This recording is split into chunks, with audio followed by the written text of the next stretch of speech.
Vektor Lab adalah media belajar vektor yang menyenangkan. Ia berfungsi sebagai alat peraga sekaligus permainan latihan soal, sehingga siswa dapat memahami vektor posisi, operasi, dan panjang secara nyata, aktif, dan bermakna. Tujuan Vektor Lab pertama melatih konsep vektor posisi, operasi, dan panjang. 2. Menghubungkan materi dengan peta nyata Semarang Selatan. 3. Meningkatkan kerjasama, komunikasi, dan sportivitas. Spesifikasi peta Kecamatan Semarang Selatan dicetak di kertas laminasi A3 29,7 x 42 cm, sumbu X merah, sumbu Y biru, titik pusat 0,0 disimbolkan 0, penggaris segitiga, busur derajat, benang elastis, pion titik 6 kartu sol berwarna putih titik 6 kartu prosedur jawaban berwarna biru. Berikut adalah alat peraga dari Vektor Lab. Vektor Lab terdiri dari peta, kemudian ada posternya, ada penggaris dan busur derajat, serta kartu soal dan kartu yang berisi cara pengisian data dari hasil pengukuran. Kemudian ada tanda panah untuk memvisualisasikan vektornya, dan benang elastis untuk membantu proses pengukuran panjang dari vektornya. Mari kita buka terlebih dahulu.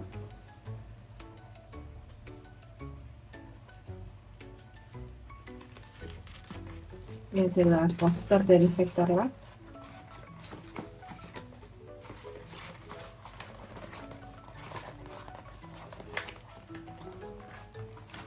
Kemudian ini adalah petanya, peta dari Vektor Lab.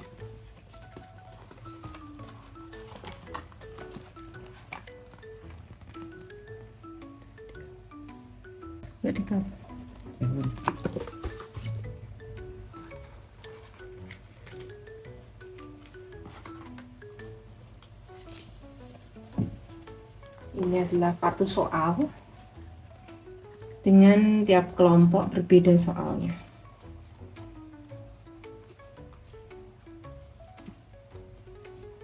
Dari kartu soal kelompok 1 hingga kelompok 6. Sedangkan yang berwarna biru ini adalah cara penulisan siswa setelah melakukan proses pemindahan titik-titiknya.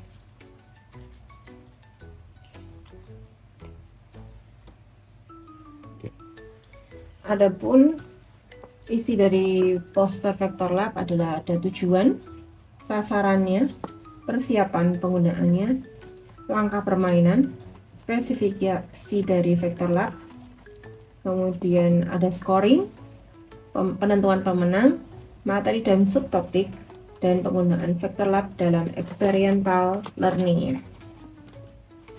Selanjutnya, untuk petanya, peta dan poster dicetak dalam kertas yang dilaminasi dengan ukuran A3. Peta Vektor Lab menampilkan gambar dari Kecamatan Semarang Selatan yang terdiri dari ada kompasnya dan beberapa tempat lokasi yang ditandakan dengan tanda merah sebagai tempat untuk latihan siswa menentukan vektor-vektor dalam peta. Kemudian untuk sumbu X-nya berwarna merah dan sumbu Y-nya berwarna biru. Warna-warna hijau, pink, biru, dan sebagainya melambangkan daerah-daerah kecamatannya yang ada di Semarang Selatan.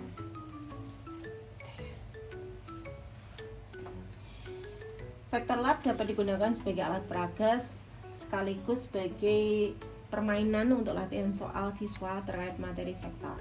Di sini saya akan mempraktekkannya sebagai permainan untuk latihan soal.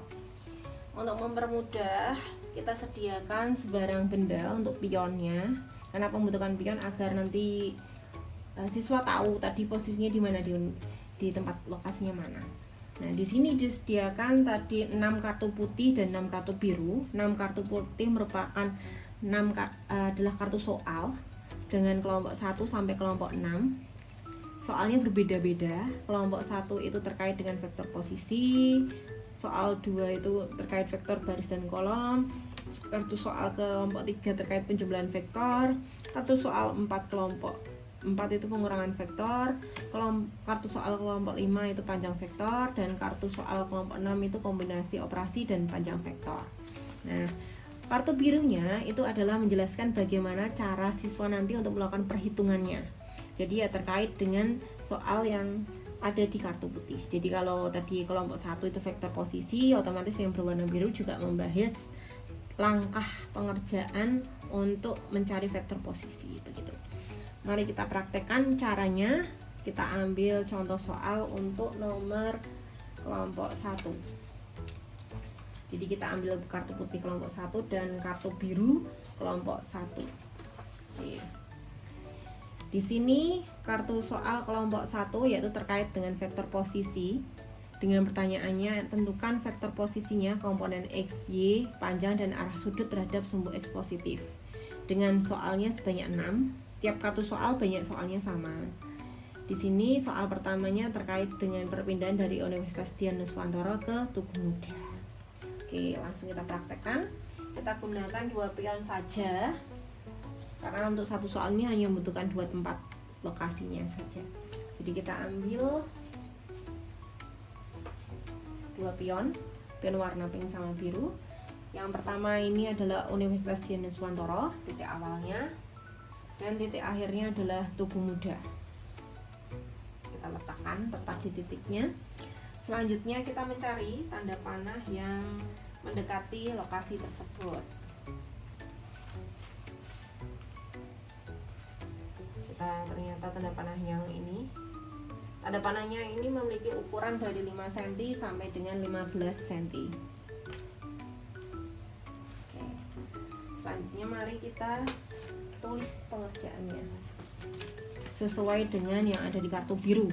Di kartu biru ini ada titik awal, titik akhir, kemudian menentukan vektor X, Y-nya, panjang dan sudutnya. Tadi soalnya tentang Universitas Dian Nuswantoro dan Tugu Muda. Dengan Universitas Dian Nuswantoro sebagai titik awal, titik akhirnya adalah Tugu Muda. Sehingga kita lihat menentukan titik lokasinya dulu dengan menentukan titik koordinatnya. Universitas Dian Nuswantoro dan Tugu Muda berada di kuadran 2 pada peta. Apa yang dimaksud dengan kuadran? Ini kan peta ini terbagi oleh sumbu X dan sumbu Y. Sumbu X yang berwarna merah, sumbu Y-nya berwarna biru. Sebelah kanan atas disebut kuadran 1, kuadran 2, kuadran 3, dan kuadran 4. Kebetulan Universitas Dian Nuswantoro dan Tugu Muda berada di kuadran 2. Ini artinya sumbu X-nya bernilai negatif dan sumbu Y-nya bernilai positif. Di sini kita lihat Universitas Dian Nuswantoro. Dia berada 15 kotak ke arah sebelah kiri ya. Dari titik 0,0-nya ke arah kiri sebanyak 15 kotak. Sehingga kita tulisnya adalah negatif 15. Kemudian dia berjarak 11 dari sumbu X-nya. Dan itu terhadap sumbu Y-nya berarti kan ke atas ya. Kalau sumbu X itu kan kanan kiri, kalau sumbu Y itu atas bawah. Dia 11 kotak ke arah atas. Makanya kita tulis dengan min 15,11. Min 15-nya karena tadi 15 kotak ke arah kiri, dan 11-nya itu karena 11 kotak ke arah atas. Selanjutnya untuk Tugu Muda. Tugu Muda itu terletak 13 kotak ke arah kiri dan 7 kotak ke arah atas. Begitu. Jadi kita tulisnya min 13,7. Selanjutnya kita menentukan vektornya X, Y-nya. Itu dengan cara mencari selisih X-nya dan selisih Y-nya. Cara mencari selisihnya kita menggunakannya pengurangan dari titik akhir dikurangi titik awal.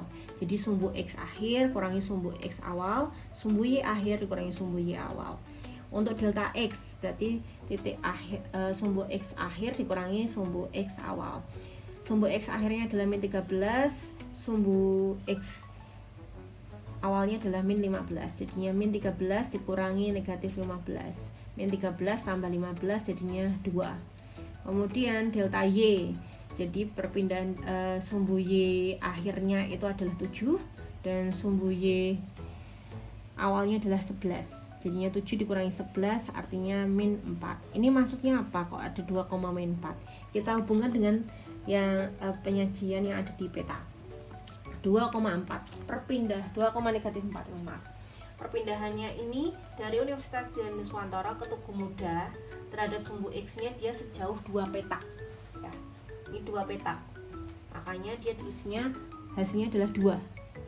Kemudian perpindahan dari Universitas Diponegoro ke Tugu Muda pada peta dia ke arah bawah. Makanya ditulis dengan negatif 4. Jadi vektor posisinya adalah 2, negatif 4, artinya dia bergeser sejauh 2 kotak ke arah kanan, dan negatif 4 bergeser ke bawah sejauh 4 kotak, seperti itu. Selanjutnya kita mencari panjangnya. Cara mencari panjangnya yaitu menggunakan selisih dari X-nya dikuadratkan ditambah dengan selisih terhadap sumbu Y-nya dikuadratkan, lalu dijumlahkan dan diakar. 2 pangkat 2 itu adalah 4, kemudian selisih dari sumbu Y-nya tadi negatif 4 dikuadratkan jadinya 16. Kemudian kita jumlahkan 4 tambah 16 itu 20. Akar dari 20 kurang lebih 4,47 cm. Kemudian untuk menentukan sudut tetanya itu menggunakan arkes dari delta Y dikurangi delta X.